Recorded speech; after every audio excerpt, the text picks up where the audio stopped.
The Spring 2026 collection at Schiaparelli was less about clothes as we know them, and more about a study in silhouette, texture, and surreal wit, the house's most enduring legacy.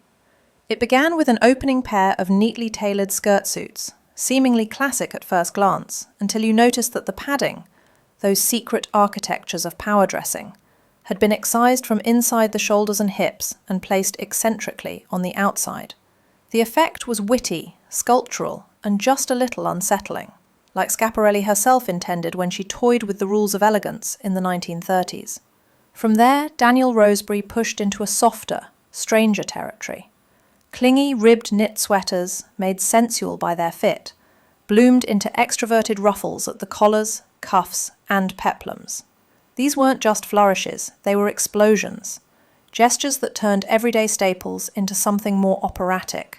It was as if the body itself had grown these shapes, an organic extension of desire and drama. Little dresses arrived next, girlish in proportion but subversive in detail. Their surfaces were punctured with polka-dotted broderie anglaise cutouts, a decorative whimsy that felt equal parts innocent and voyeuristic. Even the pencil skirts, so often the armour of the office, were upended, restructured with swooping lines, airy perforations, and surrealist twists that challenged what it means to be properly dressed.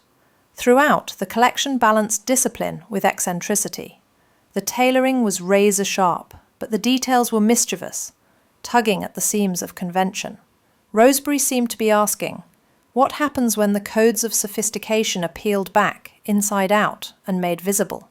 The answer was an aesthetic at once cerebral and playful, the kind of contradiction Schiaparelli has always thrived upon.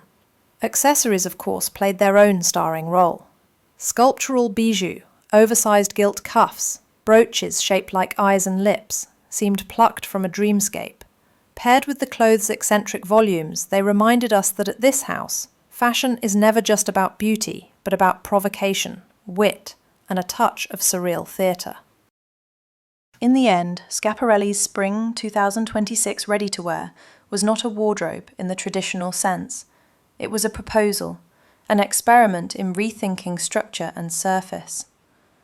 Clothes that flirt with eccentricity, that dare to be slightly impractical, but that linger in your imagination long after the runway lights go dark. This is fashion as art, fashion as illusion, fashion as spectacle, and above all, fashion as Schiaparelli.